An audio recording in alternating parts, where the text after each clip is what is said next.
Kremlin claims no preconditions for ending the Ukraine war. Attack on Druzhba pipeline in Bryansk region and how US to provide Ukraine with $15 billion from frozen Russian assets. We'll talk about this with Michael Sheitelman, a political strategist based in Kyiv. Michael, glad to see you, and thank you for joining us. Good evening, Olha. Michael, Kremlin spokesperson Dmitry Peskov said Russia sees no prerequisites for ending the war in Ukraine. Peskov said, quote, "There are no signs of the Ukrainian conflict ending, as Peskov said, or any phase of it concluding, despite online reports of historic meetings and the end of the hot phase of the war." Peskov added on December 30th that Putin had no international meetings scheduled for Monday. What do you think in general about online reports of historic meetings and the end of the hot phase of the war? Yeah, interesting that this statement of Mr. Peskov started from a statement of Ukrainian journalist Dmitro Gordon, reported from Washington that he knows exactly, he said that this is 95% that war will stop today on December 13th, at least the hot phase of the war. And after this, the rumors started going more and more and widespread, because each fact which we just meet in our everyday life, people in internet, in Telegram channels, they started to add this fact to statement of this very popular Ukrainian journalist. And the facts there, for example, Mr. Zelensky, in his daily speech, said that tomorrow it was December 13th exactly, US will make a great pace towards Ukrainian security and Ukrainian defense. And everybody thought, oh wow, it will be a ceasefire or something like that, but not. It was about the huge package, aid package with $2.5 billion, which really today, President Biden proclaimed, yes. And another fact was, for example, that Russian plane, which is owned by Putin administration, this is official plane for official delegations, flew from Russia to US to Washington and stayed a couple of days in Washington. So, everybody decided, wow, this is the official delegation, and they start negotiation in White House or something. But I follow after these planes during all the war, and believe me, it is not the first flight and not the 10th flight, rather 20th or something like that. Also, last days in Kyiv and in Ukraine, there were less bombs, less Russian missiles, and less Russian drones. But also they do it in waves, and usually they try to collect more and more drones and drones and missiles for some celebrations or for some festivals. And I believe that they will strike again on New Year, like they did that previous two New Year's festivals, and they prepared huge strikes. So obviously all of these rumors, in fact, they didn't have any basement, just any basement, except of this statement of a very popular Ukrainian journalist. And this is good that this journalist is so influential in Moscow also. Is so influential on Kremlin that Kremlin should react on this statement. We usually don't react for very important facts. For example, last week when Russian missile shot down civil plane, Azerbaijani plane, civil Azeri plane, when Mr. Peskov said that he didn't know anything and he didn't have nothing to say. But now, when we heard the statement of Ukrainian journalist, Mr. Peskov had a great speech about that. Michael, Gordon said that he would address the audience at 21 p.m. I wonder what to expect. So we're waiting for this. It will be very interesting. And about another news, the Druzhba oil pipeline was attacked in the village of Mamai, Bryansk region of Russia. The blow partially destroyed a technical building according to the Russian Telegram channel Mesh. The strike was carried out allegedly by a Peklo drone missile, according to the Russians. Considering that this section of the pipeline is the last pumping point before the border, and from there oil goes to Europe in particular, what will the consequences be for Europe and for Russia? The oil goes to Belarus from this point, and afterwards from Belarus to Europe, really, yeah. It looks like the attempt, it looks like very realistic, first of all, this report, I mean. Because obviously this pipeline, this is oil pipeline, it is the next target for Ukrainian army. As we remember, in 2022, in the autumn of 2022, some people, we can't say it was Ukrainian army or Ukrainian intelligence services because nobody knows, but some people explode the Russian gas pipeline in Baltic Sea, Nord Stream and Nord Stream 2. So the Druzhba, which is the oil pipeline, it is the next in the queue, and it is the next critical pipeline. And Russia receives a lot of money for this oil. So if countries like Slovakia and Hungary, who received the oil from this pipeline, they didn't stop to buy this oil. So obviously the only way to stop this deal and the only way to stop these revenues to Russian budget, to Russian military budget, is to bomb these pipelines. By the way, Russians, they bomb our pipelines. I mean the pipelines which works inside Ukraine, gas pipelines. So Ukraine bombed, as an answer, Russian pipelines. So it is rather very good news that this is a chance to stop Russian Russian export of oil.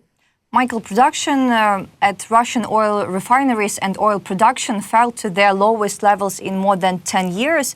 The reason for the decline to 20-year low was unscheduled repairs and reduction in margin due to the Russian government's attempts to curb the rise in fuel prices for households, or something else. How do you think? I believe that there is two reasons. One is the actions of Ukrainian army again, of Ukrainian missiles and Ukrainian drones. For example, just last month, Ukrainian drones, in fact, stopped production in the biggest oil refinery in Southern Europe, I mean Rostov oil refinery. And it was struck again. I believe that there were something like 5 different strikes on this oil refinery, and now it's stopped, absolutely stopped. And it is state-owned by Russian Federation. But it gives maybe 5% of decline, maybe. And other reason to decline the production is the very limited possibilities to sell the product. Because a lot of refineries were located in European part of Russian Federation, but in Europe it is almost banned. I mean almost, because there are some couple of exceptions for a couple of countries, but generally it is banned to buy oil refinery products from Russian Federation. So the only customers were in Asia, but in Asia Russia doesn't have a lot of refineries. And refineries from Asian part of Russian Federation, they sell it towards China and India, but in Europe they have a very big problem to find any buyer because the logistic is very expensive. They also can't bring it through Baltic Sea to some, for example, Mediterranean countries, but there is also big limits on Russian tankers, which is also under sanctions, and all the Russian fleet of tankers under European sanctions, so we can't bring it towards Europe. Michael, Russian Foreign Minister Sergei Lavrov has announced that Russia will lift its moratorium on deploying medium and short-range missiles capable of carrying nuclear warheads. Reported by Radio Liberty, citing Lavrov in an interview with Kremlin-aligned Russian news agency RIA Novosti. If we're talking about details, Lavrov attributed this decision to the deployment of similar weapons by the United States of America. What threats does this pose? No, it doesn't part of our war against Russian Federation, Ukraine-Russian Federation. It is the part of general Cold War between U.S. and the Western world and Russian Federation, because we don't have any nuclear weapon. So by all the international laws, by all the international agreements, and by the UN, including the agreements which was approved by United Nations, it is banned for Russian Federation to not only to use nuclear weapon against Ukraine, but also to aim Russian missiles, nuclear missiles, to Ukrainian territory. It is absolutely banned. We know that they do that, but it is banned by the international law. So then Mr. Lavrov says something like that. This is care of White House, not of Ukrainian government, obviously. And obviously it is one more step towards the very, very Cold War, let's say towards the heydays, back to heydays of Cold War. And on the heydays of Cold War in late 80s, I mean the previous century, before Mr. Gorbachev became to be the Soviet leader, there were a lot of missiles from this type, also in Europe, in Germany, in Western Germany. It was missiles Pershing and Pershing II, and in Russian Federation. But it was destroyed in a couple of agreements between US and Russia. But now we are back to the 80s. And we remember that in 80s,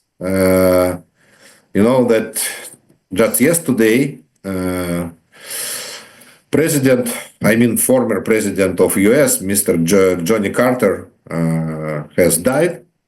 And I remember these days in 1980, then Jimmy Carter lost his election to Ronald Reagan. And Ronald Reagan stopped Soviet aggression and destroyed Soviet Union. So I believe that next US president could destroy Russian Federation, and it will be the good news. Also believe, Michael, and not only about missiles, but also about Russian army, because the Russian authorities have decided to write off loans of those willing to sign a contract. The Russian army will be replenished at the expense of bank debtors, the UK Ministry of Defense informs. Will this stimulus be effective? How this way can replenish troops, Russian troops? Well, it is a very dangerous decision for Russian economy, because till now they paid a lot of money for people who signed contracts with Russian army. Yeah, that's true.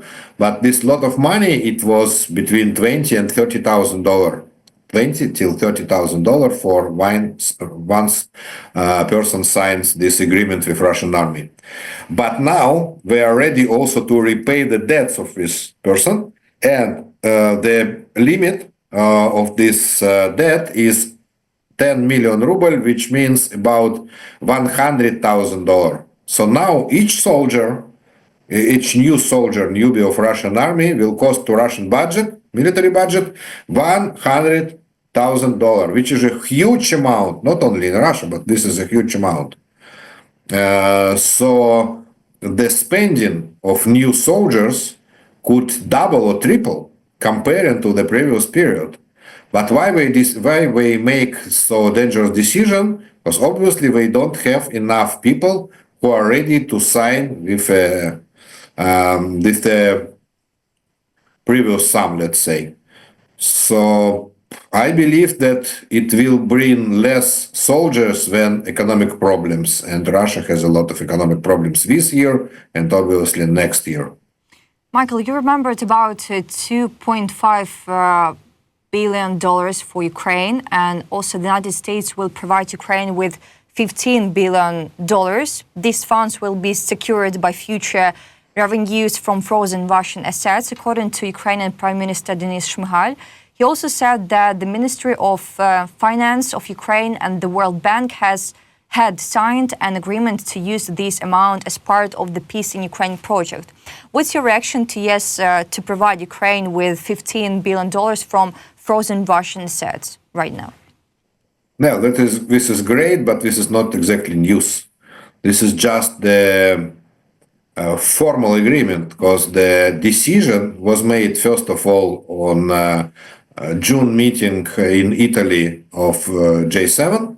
Then they decided that they will provide Ukraine with help of $50 billion or euro, I don't remember exactly, and they divided with some between European Union, US, and Japan. Japan will provide $3 billion, US $20 billion. So $27 billion will be provided by European Union. And all of these on the amount of Russian frozen actives. But the decision about this $20 billion was made by Mr. Biden about a month ago, and it was final decision. And first 1 billion, our budget received last week. So what is the news about this 15 billion is that there was signed something like frame agreement between Ukraine on one side and World Bank and US government. So US government doesn't give the money directly to Ukraine. US government give a loan to World Bank give a loan to Ukraine, and World Bank will receive it back not from Ukraine, but from Russian actives. So what we had now, it is just a technical step. The political step was made about a month ago. Michael, also about threat for Europe, because I see a message that Baltic states are currently not at risk of a full-scale Russian invasion, full-scale Russian attack, stated Latvian National Armed Forces commander, according to Delphi. And according to him, Russia is involved in the war in Ukraine and suffering significant losses. However, he noted that Russia, as a terrorist state, remains capable of conducting sabotage or localized small-scale operations. And he said that if we consider a much broader scenario, such as a total attack on Latvia or the Baltic states, that is entirely out of the question. But what do you think about this for European country? Well, in Baltic states, every child knows that Baltic states, they are next Russian target after Ukraine. And they know that if Ukraine were lost the war, in 2 years ago, so till now Russians were attack also Baltic states.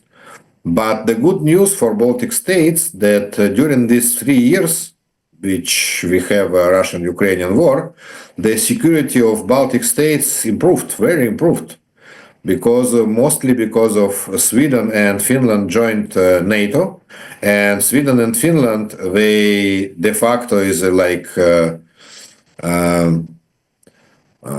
this is the part of defense system of all the northern region, and we're big countries and very rich countries and countries with strong armies. And only Sweden is twice greater than all 3 Baltic states.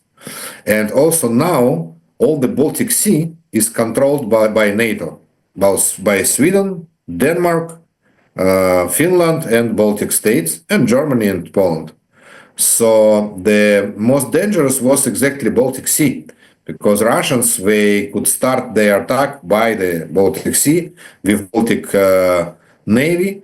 They have 2 harbors of Baltic Navy in Kaliningrad district and in St. Petersburg district, and it was very dangerous. But now it looks like, this is still dangerous, obviously, but now Baltic states, they have a chance for defense in this war, in this potential war against Russian Federation. But we should remember that this is very realistic, and I remember then Mr. Biden in one of his speeches, when he compared Mr. Putin with Hamas, terroristic organization of Hamas, he also mentioned that the very close friends of Mr. Putin, and very close colleague, the former Russian President Dmitry Medvedev, said that their next target is Baltic Baltic States. So this is official information. This is not just rumors or something. Michael, thank you for this conversation as always. Thank you for your attention and also thank you for your thoughts. Interesting. I need to say that Michael Sheitelman, a political strategist based in Kyiv, was with us today. I wish you all the best in New Year, and also we wish our audience all the best, and see you. Well, happy New Year and happy Hanukkah also for you. Thank you. Yeah, great. Thank you so much. Thank you. Bye.